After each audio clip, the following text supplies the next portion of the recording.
I wonder if Titania be awake yet. Then what it was came next into her eye, which she must dote on in extremity. Oh, here comes my messenger. How now, mad spirit?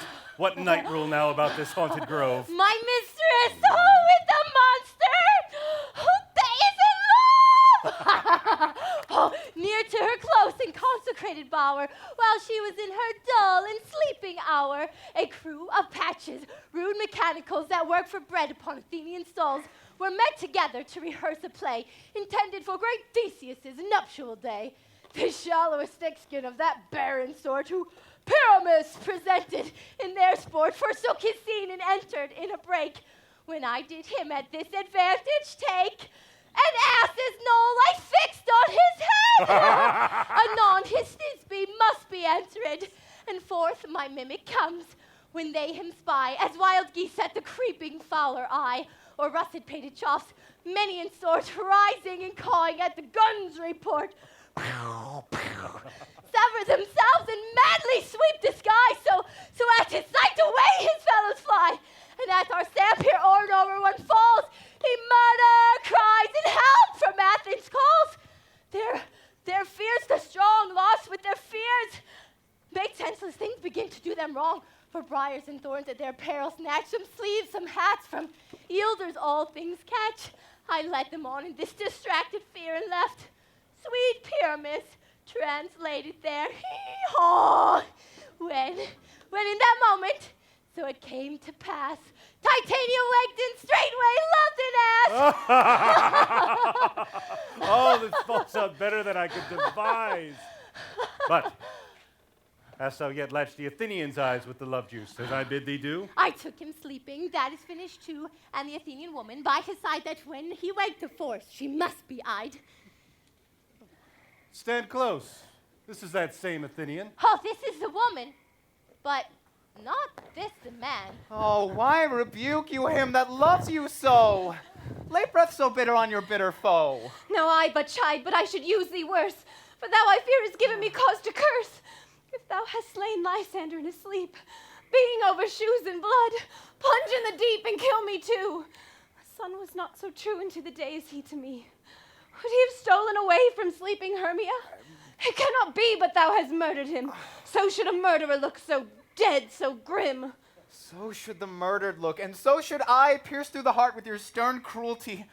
Oh, yet you, the murderer, look as bright, as clear as yonder Venus in her glimmering sphere. What's this to my Lysander? Where is he? Good Demetrius, wilt thou give him me? I had rather give his carcass to my hounds. Out, dog! Out, cur! Thou drivest me past the bounds of maiden's patience. Hast thou slain him, then? Henceforth be never numbered among men. Oh, once tell true even for my sake. Durst thou have looked upon him being awake, and hast thou killed him sleeping? Oh, brave touch! Could not a worm, an adder, do so much? An adder did it, and with doubler tongue than thine, thou serpent, never adder stung. You spend your passion on a misprized mood. I am not guilty of Lysander's blood, nor is he dead, for aught that I can tell. I pray thee then tell me that he is well. And if I could, what should I get therefore? Privilege never to see me more, and from thy hated presence part I so. See me no more, whether he be dead or no. There is no following her in this fierce vein. Here, therefore, for a while, I will remain. Ooh. So sorrow's heaviness doth heavier grow, for death that bankrupt sleep doth sorrow owe, which now in some slight measure it will pay, if for his tender, here I make some stay. What hast thou done? Thou hast mistaken quite, and laid the love juice on some true love sight. About the wood, go swifter than the wind, and Helena of Athens look you find. Oh, fancy sick is she, and pale of cheer, with sighs of love that cost the fresh blood dear. By some illusion, seest thou bring her here. I'll charm his eyes against she do appear. I go. Look how I go, swifter than arrow from the Tartar's bow.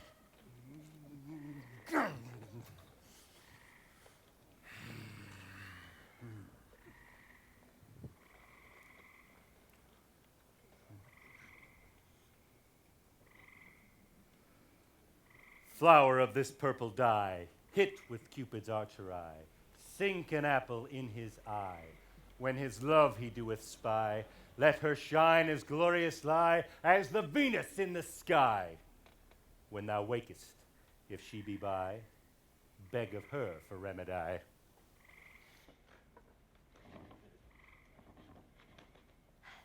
Captain of our fairy band, Helena is here at hand, and the youth mistook by me, pleading for a lover's fee. Shall we their fond pageant see? Lord, what fools these mortals be! Stand aside. The noise they make will cause Demetrius to wake. They will two at once woo one? Oh, this must needs be sport alone, and those things do best please me that befall preposterously. As should I woo in scorn and derision, never come in tears. Look!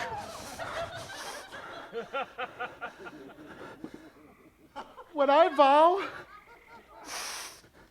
I weep, and vows so born in their nativity, all truths appear. Oh, why do these things in me seem to scorn you so, bearing the badge of faith that proves them true? You do advance your cunning more and more. When truth kills truth? Oh, devilish holy fray. These vows are Hermia's. No. Will you give her o'er? Weigh oath with oath, and you will nothing weigh. Your vows to her and me put in two scales will even weigh, and both as light as tails. I had no judgment when to her I swore. Nor none in my mind, now you give her over. Demetrius loves her, and he loves not you. Oh, Helena.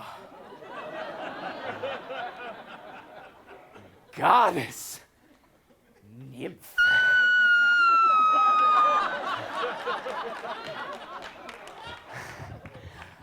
Perfect.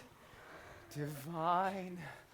To what, my love, shall I compare thine eyne? A crystal is muddy. Oh, how ripe in show thy lips. Those kissing cherries tempting grow. That pure congealed white. High Taurus snow fanned with eastern wind turns to a crow when thou holdst up thy hand. Oh, let me kiss this princess in pure white, the seal of bliss. Oh, spite! Oh, I see you're all bent set against me for your merriment. If you were civil and knew courtesy, you would not do me thus much injury. Can you not hate me? As I know you do, but you must join in souls to mock me too. If you were men, as men you are in show, you would not use a gentle lady so to vow and swear and super praise my parts when I am sure you hate me with your hearts. You both are rivals and love Hermia, and now both rivals to mock Helena? You are unkind, Demetrius. Be not so. You love Hermia, this you know I know. And with all my will, with all my good heart, my love to Hermia, I yield you up my part. And yours of Helena, to me bequeath, whom I do love, and will do until my death. Never did mockers waste more idle breath. Lysander, keep thy Hermia, I will none. If e'er I loved her, all that love is gone. My heart to her but as a guest wise sojourned, and now to Helen, it is home returned, there to remain. What? No, Helen, it is not so. Disparage not the faith thou dost not know, lest to thy peril thou abide it dear. Ah, look where thy love comes, yonder is thy dear. That from the eye his function takes, the ear more quick of apprehension makes. Wherein it doth impair the seen sense, it pays the hearing double recompense. Thou art not by mine eye, Lysander, found. Mine ear, I think, it brought me to thy sound. But why unkindly dost thou leave me so? Why should one stay when love doth press to go? What love could press Lysander from my side? Lysander's love that would not let him bide. Helena, who more engilds the night. than all of your fiery O's and eyes of light. I mean, why seekest thou me? Cannot this make thee know that the hate I bear for thee made me leave thee so? You speak not as you think. It cannot be. No! She is one of this confederacy. Now I perceive they've conjoined all three to fashion this false sport in spite of me. Injurious Hermia, most ungrateful maid, have you conspired? Have you, with these, contrived to bait me with this foul derision? Is all the counsel that we two have shared, the sisters' vows, the hours we have spent when we chid the hasty-footed time for parting us all, is all well forgot? All school days friendship and childhood innocence? And will you rent our ancient love asunder to join with men in scorning your poor friend? It is not friendly, 'tis not maidenly. Our sex is one as I may chide you forth, though I alone do feel the injury. I am amazed at your passionate words. I scorn you not. It seems that you scorn me. Have you not sent Lysander, as in scorn, to follow me and praise my eyes and face? No! And made your other love, Demetrius. Hey.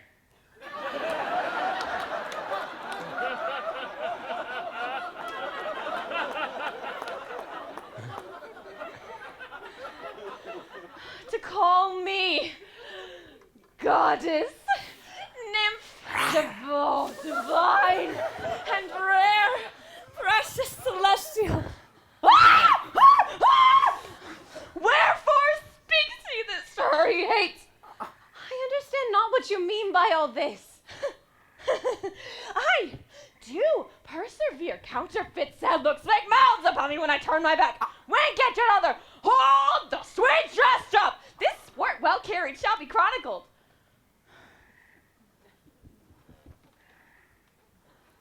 If you had any pity, grace, or manners, you would not make me such an argument. But fare you well.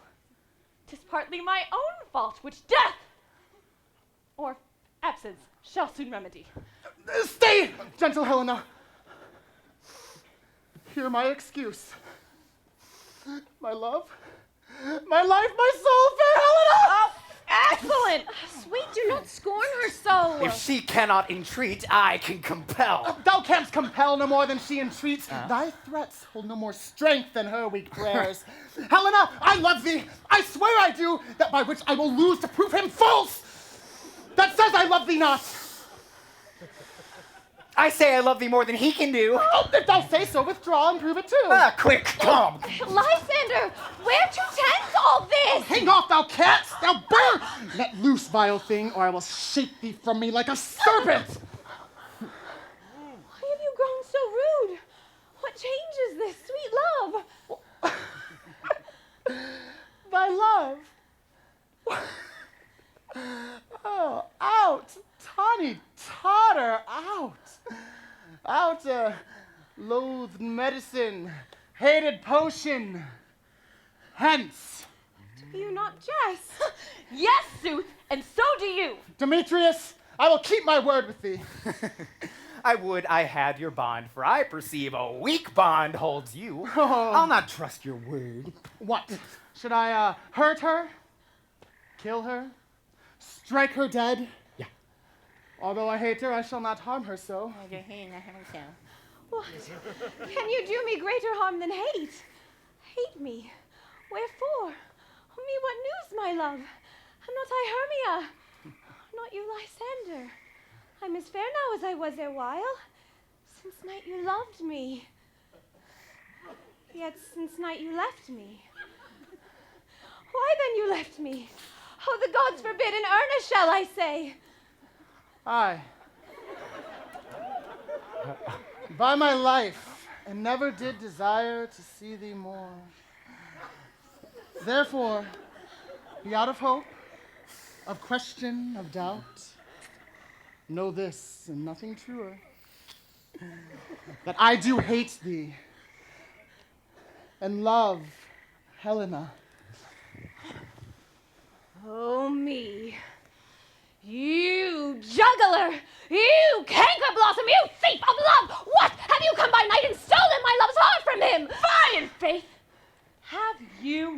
modesty, no maiden shame, no touch of bashfulness.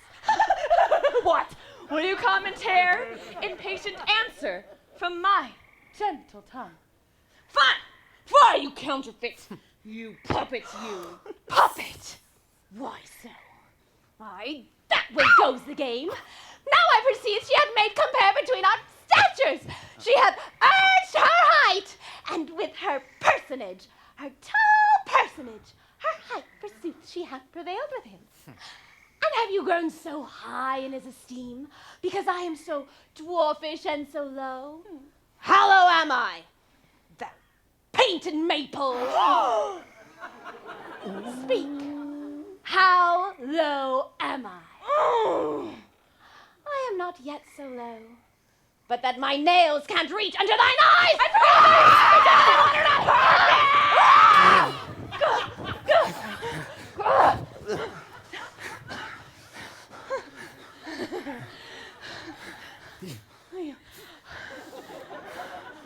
I was never cursed. I have no gift at all in shrewishness. I am a right maid for my cowardice.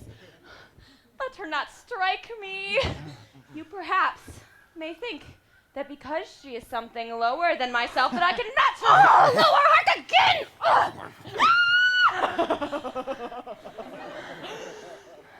Good Hermia, do not be so bitter with me. I evermore did love you, Hermia. Did ever keep your counsels, never wronged you. Save that in love unto Demetrius. I told him of your stealth unto this wood. Oh, he hath followed you, and for love I followed him. But he hath chid me hence, and threatened me to strike me, spurn me, nay, to kill me too.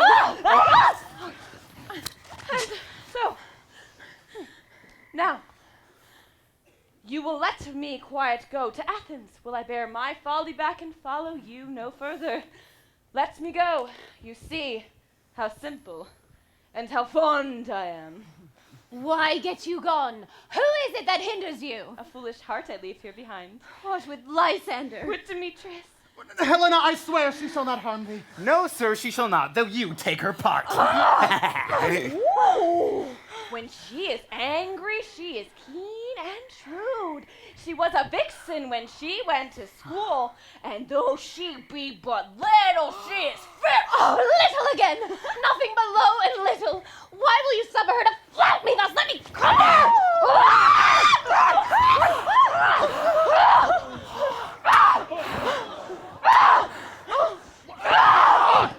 Get thee gone, thee dwarf!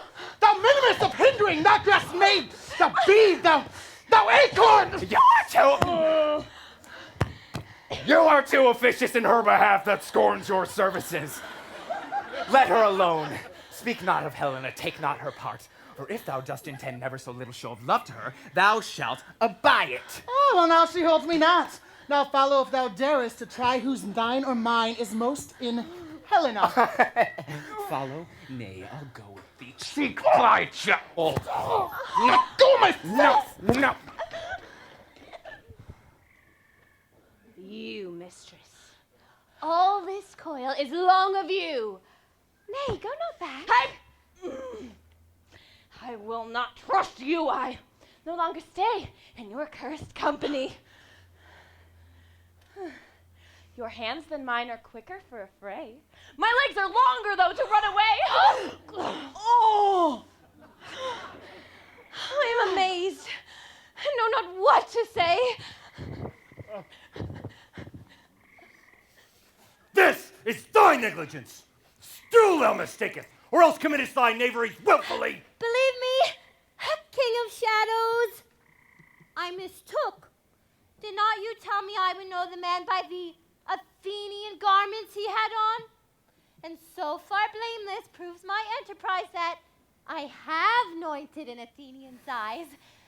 And so far glad am I it did so sword as this their jangling I esteem a sport. Thou seest these lovers seek a place to fight.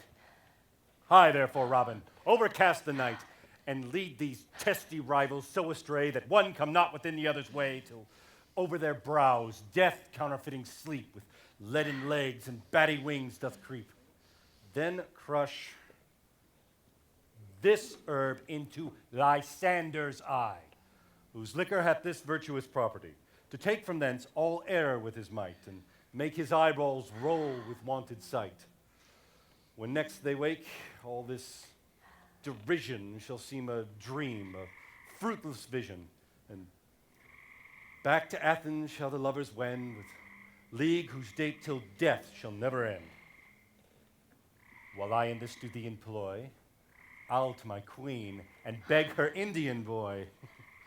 I will then release her eye from monster's view, and all things shall be peace. Oh, my fairy lord, this must be done with haste, for night's swift dragons cut the clouds full fast, and yonder shines Aurora's harbinger, at whose approach ghosts wandering here and there troop home to churchyards. Damned spirits all that in crossways and floods have burial, already to their wormy beds are gone, for fear lest they should look their shames upon, they willfully themselves exile from light, and must for aye consort with black-browed night. But we are spirits of a different sort. I myself with the morning love have oft made sport, and like a forester the groves may tread, even to the eastern gate, all fiery red, shining on Neptune with fair blessed beams, it turns to yellow gold his salt green streams. But, notwithstanding, haste, make no delay.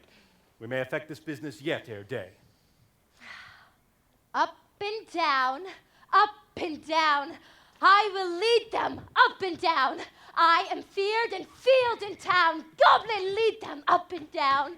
Vile Demetrius, speak now! Here, villain, drawn and ready, where art thou? Oh, I'll follow thee straight.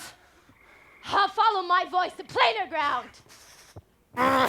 Lysander! Speak again! Thou coward! Thou runaway! Art thou fled? Speak! In some bush? Oh. Where dost thou hide thy head?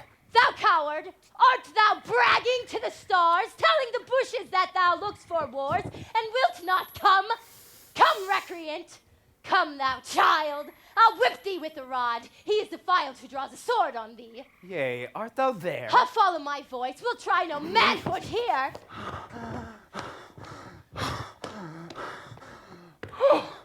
He goes before me and still dares me on. I come where he calls. And then he is gone. I followed fast, and faster did he fly. The villain is much lighter heeled than I. Oh, that fallen am I in this dark, uneven way. And here I shall rest. Oh, come thou great day, if thy but once show me thy great light, I'll find Demetrius and revenge his spite. Ho, ho, ho, coward! Why comest thou not? Abide me if thou darest, for well I wot, thou runnest before me shifting every place, and darest not stand, nor look me in the face. Where art thou now? Come hither, I am here. Nay, then thou mockest me. Thou shalt buy this deer, if ever I thy face by daylight see. Now go thy way. Faintness constraineth me to measure out my length on this cold bed. By day's approach look to be visited. Oh, weary night! Oh, long and tedious night! Abate thy hours. Shine comforts from the east, that I may back to Athens by daylight from these that my poor company detest. And sleep, that sometimes shuts up sorrow's eye. Oh, okay. Steal me a while from mine own company.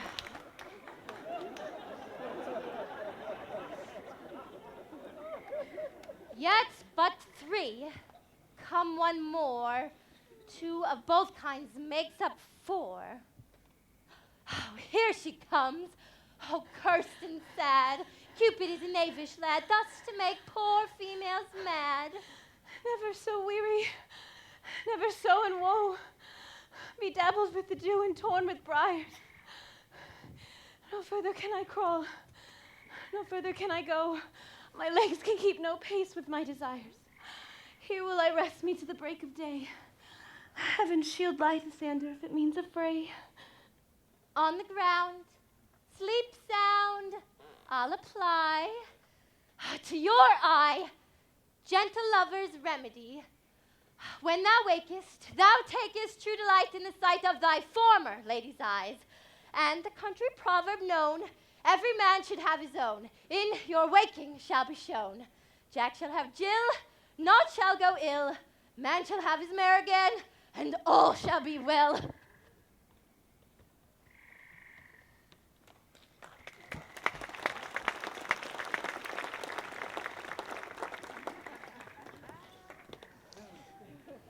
Come, sit thee down upon this flowery bed, while I thy amiable cheeks do coy, and stick musk roses in thy sleek, smooth head, and kiss thy fair, large ears, my gentle joy. Where's Peas Blossom? Ready, Scratch my head, Peas Blossom. Where's Monsieur Cobweb? ready. Monsieur Cobweb, good Monsieur, get you your weapons in your hand and kill me a red-hipped humblebee on top of a thistle. And Monsieur, bring me back the honey bag. Do not fret yourself too much in the action, Monsieur. And Monsieur, have a care, the honey bag break not. I would be loath to have you overflown with the honey bag, Signor. Where is Monsieur Mustard Seed? What you will. Nothing but to cavalry Cobweb to scratch. I must to the barber's. I am such a hairy beast, and when my hair do but tickle, I must scratch. What wilt thou hear some music, my sweet love? Oh, I have a reasonable good ear in music. Let's have the tongs and the bones. Or say, sweet love, what thou desirest to eat. Oh, I could munch your good dry oats. Methinks I have a great desire to a bottle of hay. Good hay, sweet hay, hath no fellow. I have a venturous fairy who shall seek out the squirrel's hoard and fetch thee new nuts. I'd much rather have a handful or two of dried peas. But I pray, let none of your people stir me. I have an exposition of sleep come upon me. Sleep thou, and I will wind thee in my arms. Fairies, be gone, and be always away. So doth the woodbine the sweet honeysuckle gently entwist, the female ivy enrings the barky fingers of the elm. How I love thee, how I dote on thee.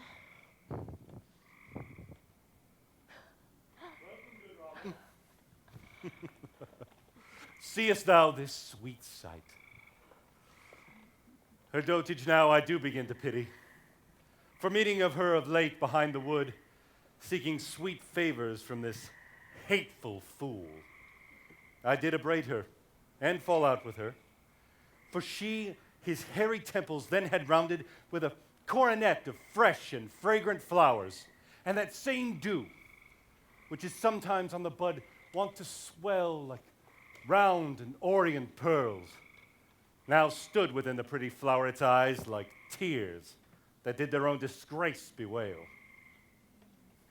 When I had at my leisure taunted her, and she in mildest terms begged my patience, I did ask of her changeling child, which straight she gave me, sent her fairy to bear him to my bower in fairyland. Now I have the boy, I will release her eye from this hateful imperfection. And gentle Puck, take this transformed scalp from off the head of this Athenian swain, that he, waking when the others do, may think no more of tonight's accidents than the fierce vexation of a dream. But first, I'll release the fairy queen. Be as thou wast wont to be. See as thou wast wont to see. Diane's bud over Cupid's flower hath such force and blessed power. Now, my Titania, wake you, my sweet queen. My Oberon! What visions have I seen? Methought I was enamored of an ass. There lies your love. How came these things to pass? Oh, how mine eyes do loathe his visage now. Silence a while. Robin, take off his head. Titania. Music call. And strike more dead than come and sleep all these 5 the sense. Music. Music such as charmeth sleep. Now when thou wakest with thine own fool's eyes peep. Ah, music sounds. Come, my queen, take hands with me. Rock the ground whereupon these sleepers be. Now thy and I are new in amity, and tomorrow midnight shall solemnly dance in Duke Theseus' house triumphantly, and bless all therein to fair prosperity. So shall all the faithful lovers be wedded with Theseus in all jollity. Fairy king, attendant mark, I do hear the morning lark. So, my queen, in silence sad, trip we after the night shade. We can the globe compass soon swifter than the wandering moon. Come, my lord, and in our flight, tell me how it came this night that I, sleeping here, was found with these mortals on the ground.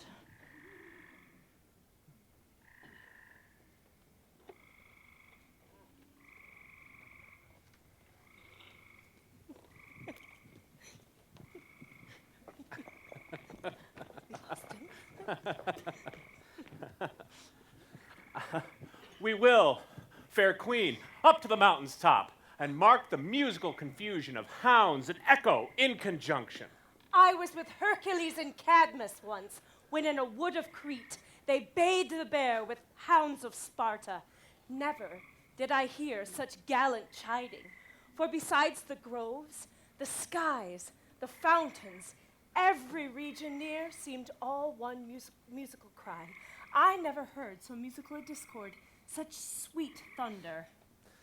My hounds are bred of the Spartan kind, so flued, so sanded, and their heads are hung with ears that sweep away the morning dew.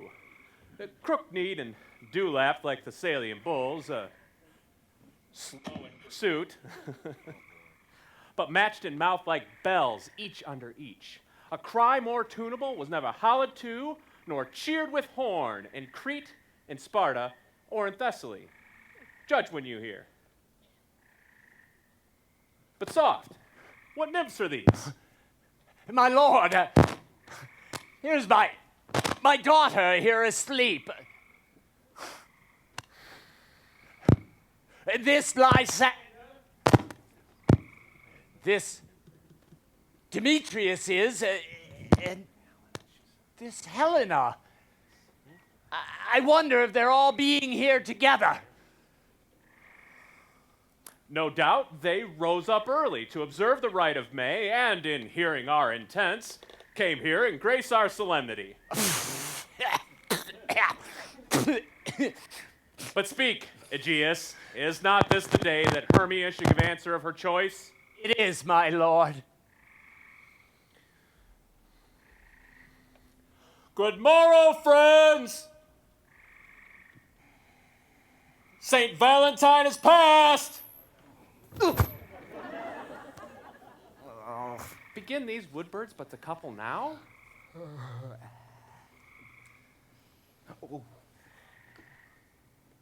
Oh, pardon, my lord. I pray you all, stand up. I know you two are rival enemies. How comes this gentle concord in the world that hatred should be so far from jealousy to sleep by hate and fear no enmity? My lord, I can reply amazedly. Half sleep, yet half waken. I cannot truly say how I came to be here. But I do think so it must be true. I came with Hermia hither. Our intent was to steal forth from Athens, that without the peril of Athenian. Enough, my lord, enough! You have enough! I beg the law upon his head! Would have stolen away Demetrius, they would have! And defeated you and me! You of your wife, and me of my consent! My consent that she should be his wife! My lord! Fair Helen told me of their stealth, of this their purpose hither to this wood, and I in fury hither followed them. Fair Helena in fancy following me. But, my good lord, I know not by what power, but by some power it is. My love to Hermia, melted as the snow. Seems to me now as the remembrance of an idol god which in my childhood I did dote upon. And all the faith, the virtue of my heart, the object and pleasure of mine eye is only Helena. To her, my lord, was I betrothed ere I saw Hermia. But like in sickness did I loathe this food. But as in health come to my natural taste. Now I do wish it, love it, long for it, and will forevermore be true to it.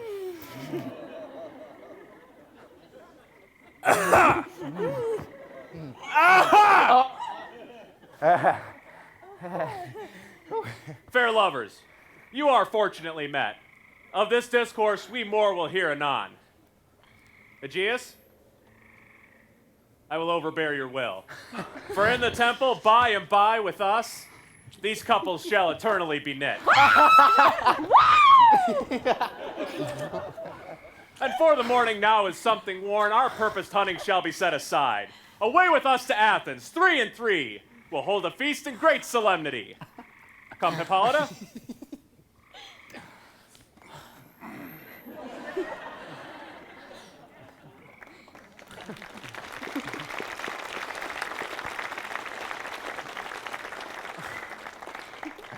These things seem small and undistinguishable. Methinks I see these things with parted eye, when everything seems double. So methinks, and I have found Demetrius like a jewel, mine own and not mine own. Are you sure that we are awake? It seems to me that yet we sleep, we dream. Do not you think the Duke was here and bid us follow him? Yea, and my father. And Hippolyta. And he did bid us follow to the temple. Why then we are awake! Let's follow him. And by the way, let us recount our dreams.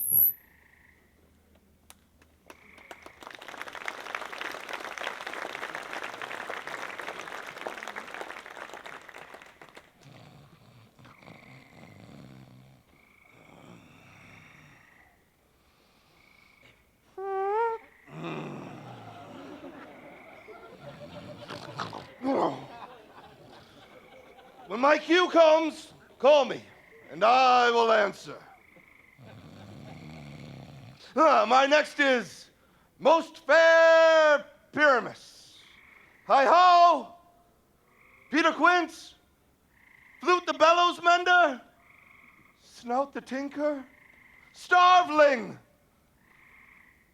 God's my life stolen hence and left me asleep. I have had a most rare vision. I have had a dream. Pass the wit of man to say what dream it was. Man is but an ass if he go about to expound this dream. Methought I was. Nah. No man can tell what. Well, methought I was. And methought I had. But man is but a patched fool if he were off to say what methought I had. The eye of man hath not heard, the ear of man hath not seen. Man's hand is not able to taste, his heart to conceive, or his tongue to report what my dream was. I will get Peter Quince to write a ballad of this dream. It shall be called Bottom's Dream. because it hath no bottom.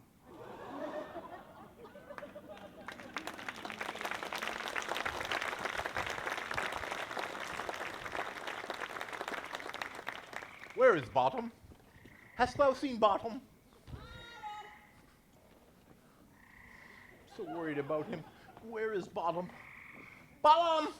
Bottom, bottom, bottom, bottom, bottom, bottom! Bottom! Bottom! Hast thou seen Bottom? Where is Bottom? Oh, I'm so worried about him. Bottom! Bottom, bottom, bottom, bottom, bottom, bottom, bottom! Bottom! Bottom! Bottom! Where is Bottom? Oh. Have you been to Bottom's house? Has he come home yet?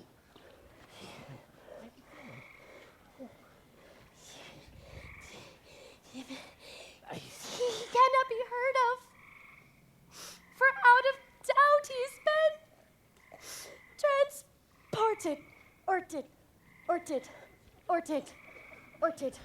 transported. If he comes not, then the play is marred. It goes not forward, does it? It is not possible. Why, there is not a man in all of Athens able to discharge Pyramus, but he. Nay, for he surely hath the greatest wit of any handicraft man in Athens. He is the best. He is a paramour with a sweet voice. You must say paragon. A paramour is, God help us, a thing of naught. Masters!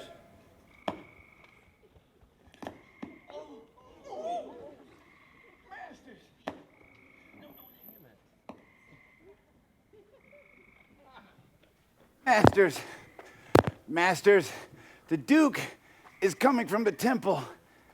Oh. And there is 2 or 3 lords and ladies more married. If our sport had gone forward, we'd all been made men. Oh, sweet bully Bottom. Thus has he lost 6 pence a day during his life. He could not have escaped 6 pence a day. And the Duke not given him 6 pence a day for playing Pyramus, I'll be hanged. He would have deserved it. 6 pence a day for Pyramus, or nothing. Where are these lads? Where are these hearts? Oh, wondrous day! Oh, happy hour! Masters, I am to discourse wonders. I will tell you everything right as it fell out. Tell us, sweet Bottom. Not a word of me. All I can tell you is that the Duke hath dined. Each man get your apparel together, good strings to your beards, new ribbons to your pumps. Meet presently at the palace, every man go over his part. For the short and the long is, our play is preferred.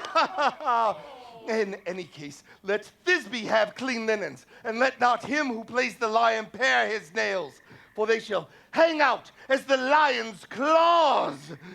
And dear, sweet actors, eat no onions nor garlic, for we are to utter sweet breath, and I do not doubt, but to hear them say, it is a sweet comedy. No more words. Away.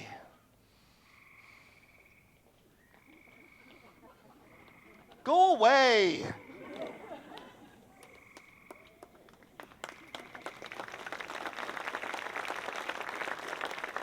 Strange, my Theseus, that these lovers speak of.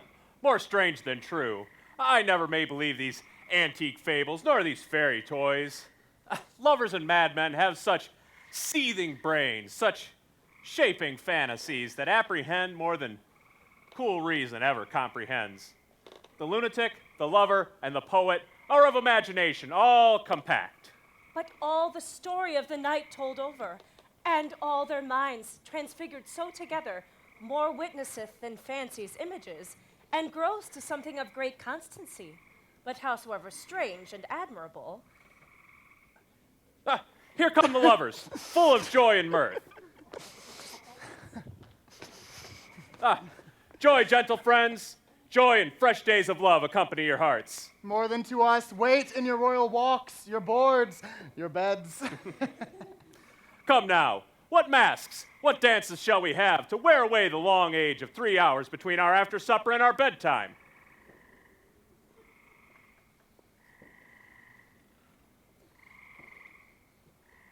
Where is our usual manager of mirth? What revels are in hand? How shall we ease the anguish of a torturing hour? Call Philostrate. Here, mighty Theseus. Say, what abridgment have you for this evening? How shall we beguile the lazy time, if not with some delight? There's a brief on how many sports are ripe. Make choice which your highness will see first. The Battle of the Centaurs as sung by an Athenian eunuch to the harp. Well, none of that. That have I told my love, in glory of my kinsman Hercules. The riot of the tipsy bacchanals, tearing the Thracian singer in their rage? That is an old device, and was played when I from Thebes came last to conqueror. The thrice three muses mourning the death of learning, late deceased in beggary. That is some satire, keen and critical, not sorting with a nuptial ceremony. A tedious, brief scene of young Pyramus and his love Thisbe. Very tragical mirth. Merry and tragical, tedious and brief. That is, hot ice and wondrous strange snow. How shall we find the concord of this discord?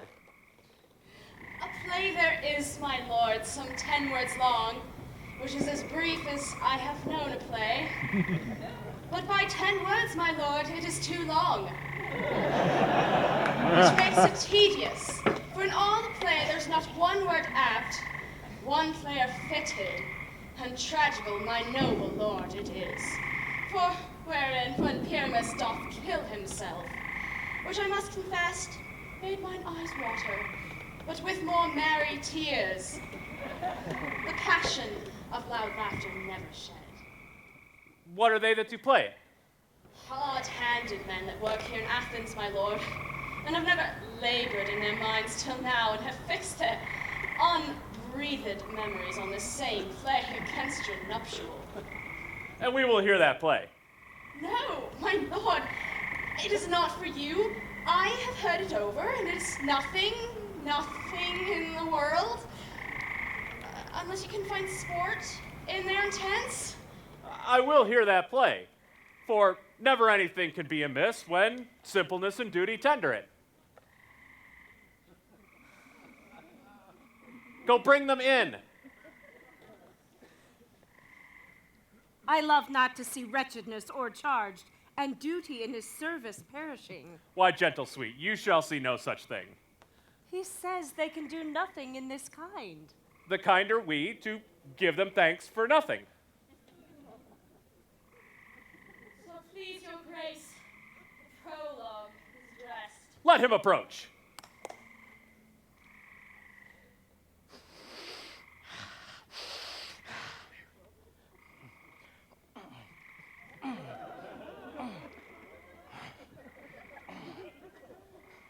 If we offend, it is by our good will.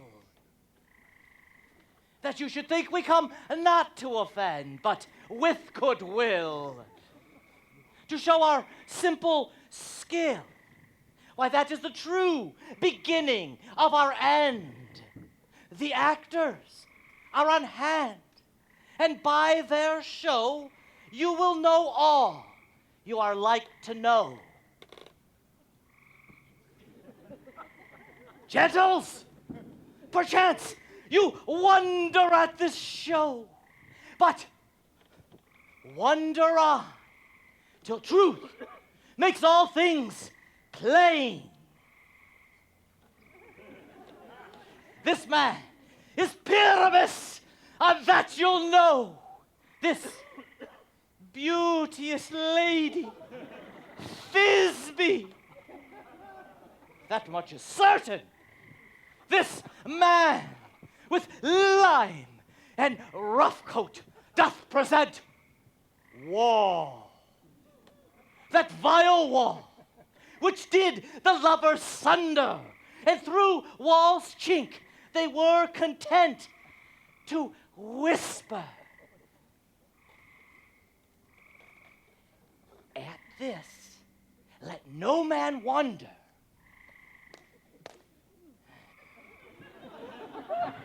This man with lanthorn, a dog, and bush of thorn doth present moonshine. For it was at moonshine that the lovers thought no score to meet at Ninus' tomb there. There to woo this grisly beast, which lion hight by name, the trusty Thisbe, coming first at night, did scare away, or rather did affright. And as she fled, her mantle she did fall, and lion, with bloody, vile mouth, did stain.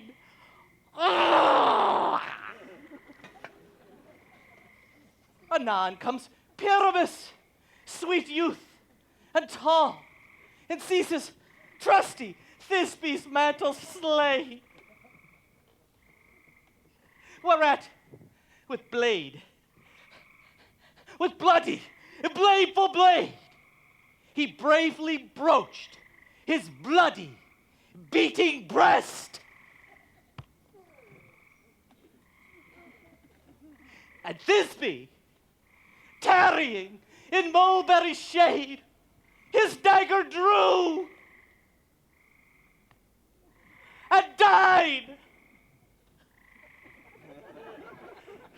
To all the rest, let wall and lion and moonshine and lovers twain at large discourse, where here they do remain.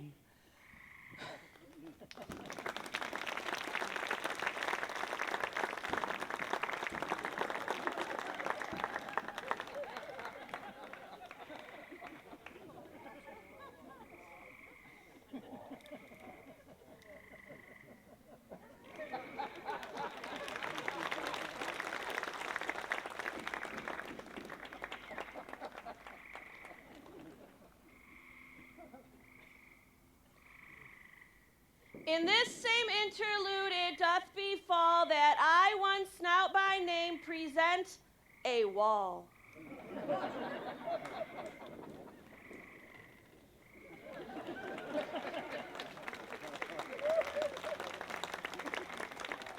And such a wall as I would have you think, that had in it a crannied hole or chink, through which the lovers Pyramus and Thisbe did whisper often very secretly.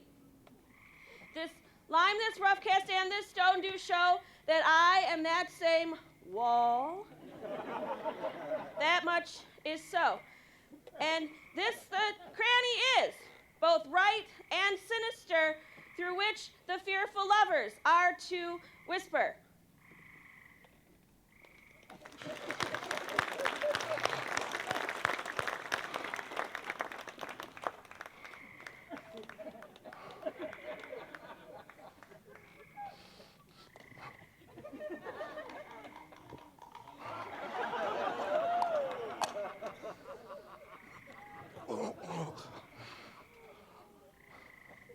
Oh, grim-looked night!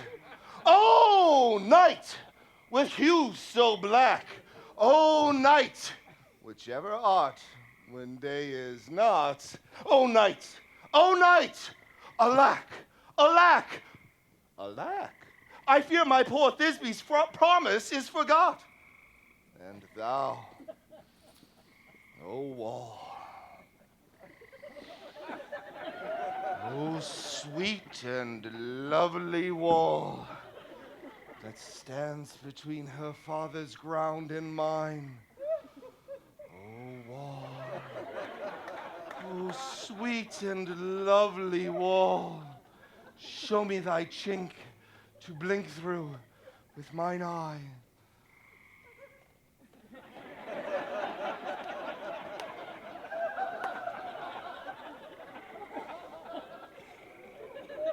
Thanks, courteous wall. Jove shield thee well for this. But what's the eye? No Thisbe do I see. Oh, wicked wall, through whom I see no bliss. Cursed be thy stones for thus deceiving me.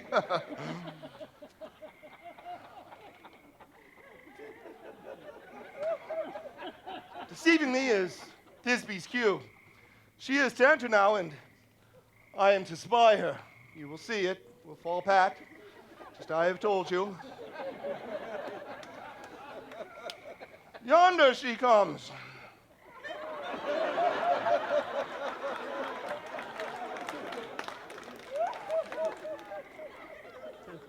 O wall, full often hath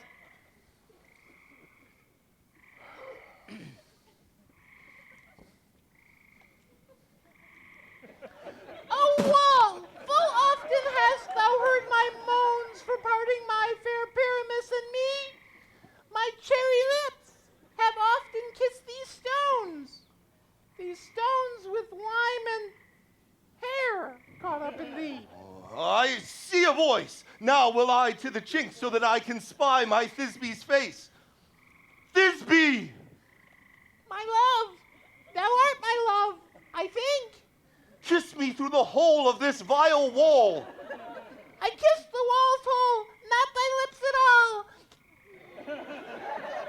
Ah! Ooh! Wilt thou at Ninny's tomb make me straight away? Tide life, tide death, I come without delay.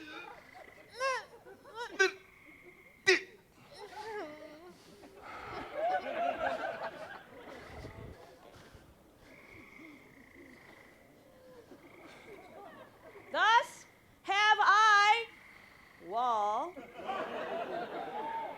my part discharged so, and being done, thus wall away doth go.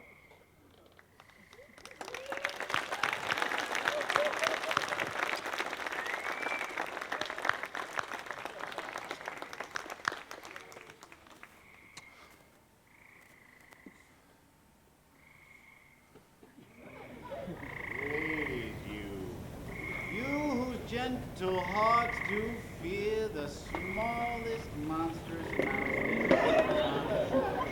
May now perchance both quake and tremble when lion, rough in wildest rage, doth roar. Then know that I, ta-da, once snug the joiner am a lion fell, nor else no lion's dam. For if I as lion were to come in strife into this place, 'twere pity on my life.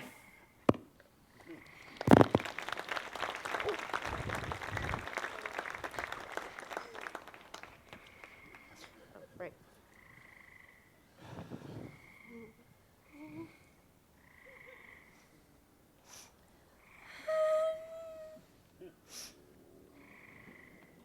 This lanthorn doth the hornmoon present.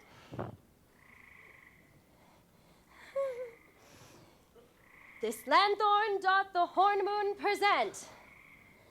Myself, the man, in the moon do seem to be. Oh! Ow. All I have to say is to tell you that this lanthorn doth the hornmoon present. Myself, the man, in the moon. Oh. This thorn bush.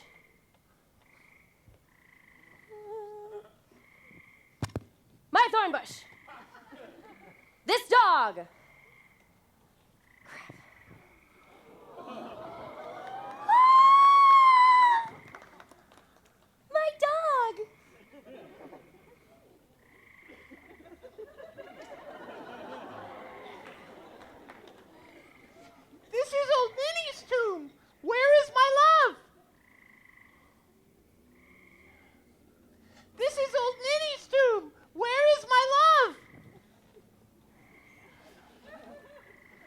This is old Ninny's tomb. Where is my love?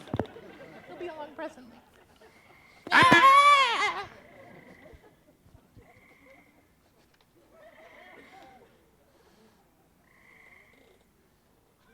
Oh.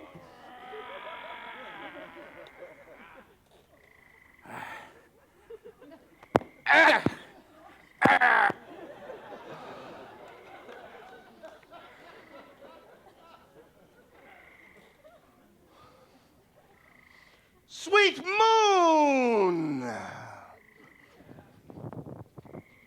Sweet moon! I thank thee for thy sunny beams, for by thy gracious golden glittering gleams I trust to take of truest Thisbe's sight. But stay, O spite! But mark, poor knight, what dreadful dole is here? Eyes, do you see? How can it be? Oh, dainty duck, oh dear, thy mantle good? What? Stained with blood? Come, ye furies fell, fates, come, come, cut thread and thrum, quail, crush, conclude, and quell.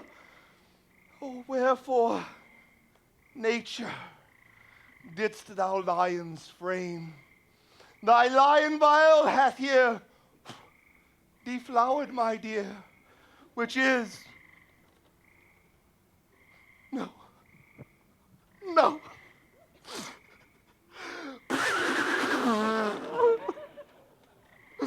Which was the greatest dame that lived, that liked, that loved, that looked with cheer. Come, tears, confound, out as word. Sword. Sword.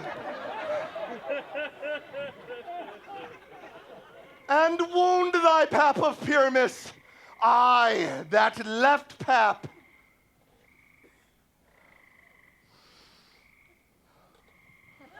Thy left pap, where heart doth hop, thus die I, thus, thus, thus.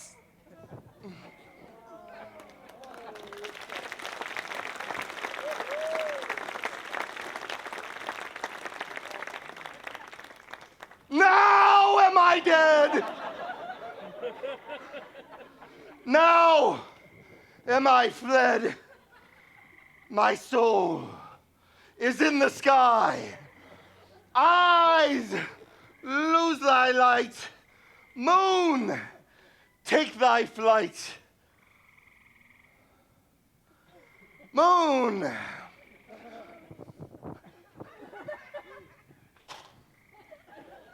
Take thy flight. Moon, take thy flight. Give me back Hamlet!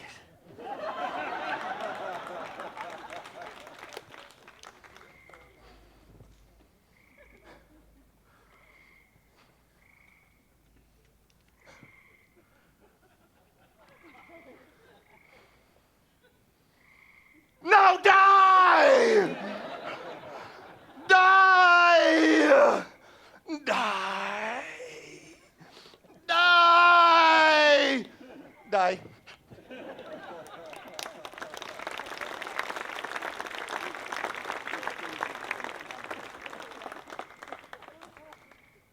Asleep, my love? What? Dead, my dove? Pyramus, arise! Speak! Speak! Quite dumb. Dead? Dead? A tomb must cover thy sweet eyes. These my lips. No. This cherry nose. These yellow cowslip cheeks are gone. Gone. Lovers, make moan.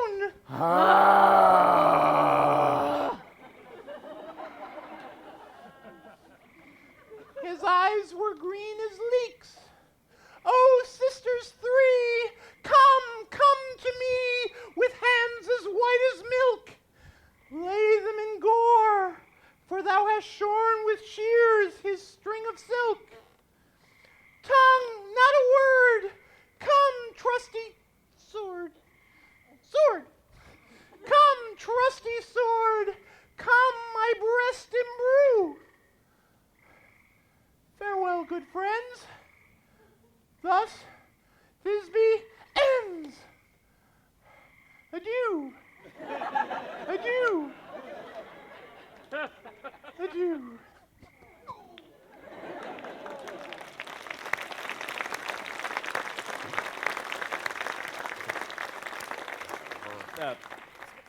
Moonshine and Lion are left to bury the dead. Aye, and a wall too.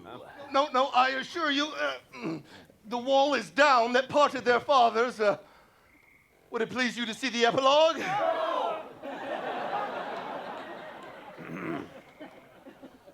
Or to hear a Bergamask dance amongst two of our company, huh? No epilogue, I pray you, for your play needs no excuse. Never an excuse, for when all the players are dead, there needs none to be blamed. Mary, if he that writ it had played Pyramus and hanged himself in Thisbe's garter, it would have been a fine tragedy.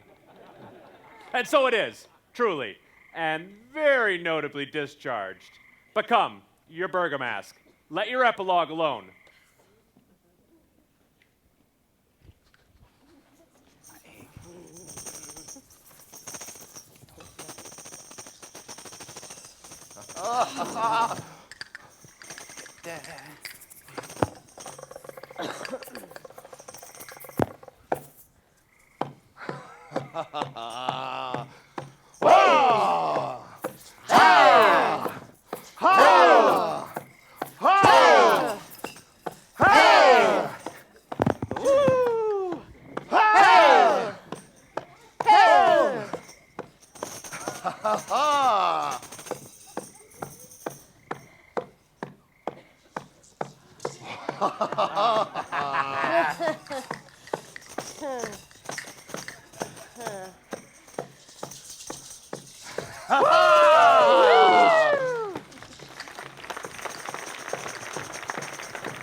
The iron tongue of midnight hath told 12. Lovers, to bed. 'Tis almost fairy time. I fear we shall outsleep the coming morn as much as we this night have overwatched. This palpable gross play hath well beguiled the heavy gate of night. Sweet friends, to bed. A fortnight we hold this solemnity in nightly revels and new jollity.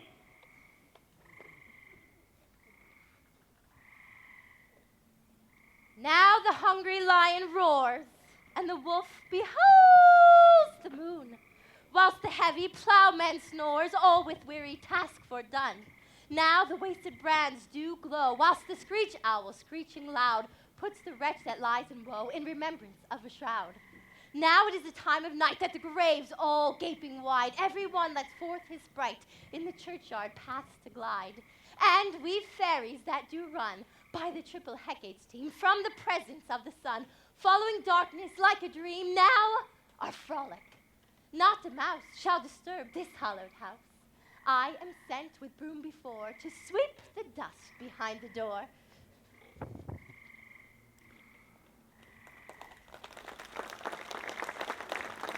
Through the house bring gathering light to the dead and drowsy fires.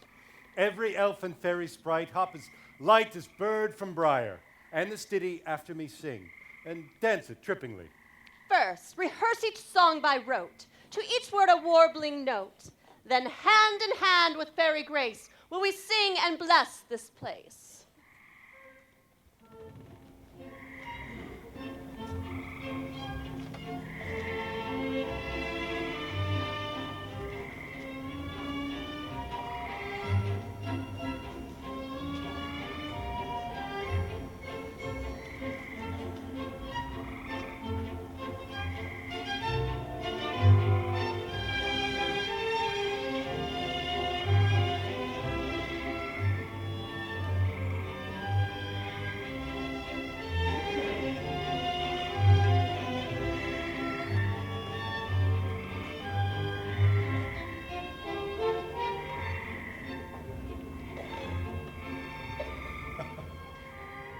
Now until the break of day through this house each fairy stray.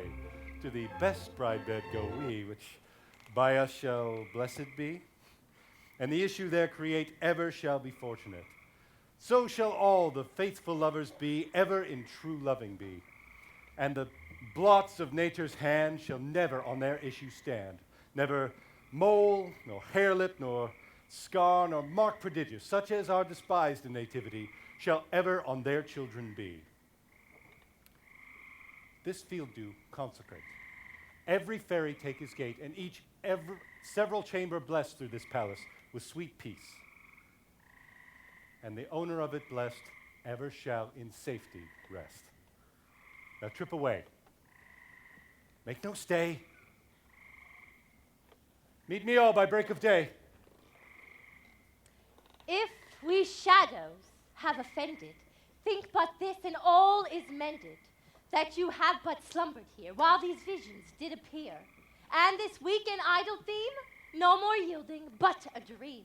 Gentles, do not reprehend. If you pardon, we will mend. And as I am an honest puck, if we have unearned luck, now to escape the serpent's tongue, and we will make amends ere long, else the puck a liar call. So, good night unto you all. Give me your hands if we be friends, and Robin shall restore amends.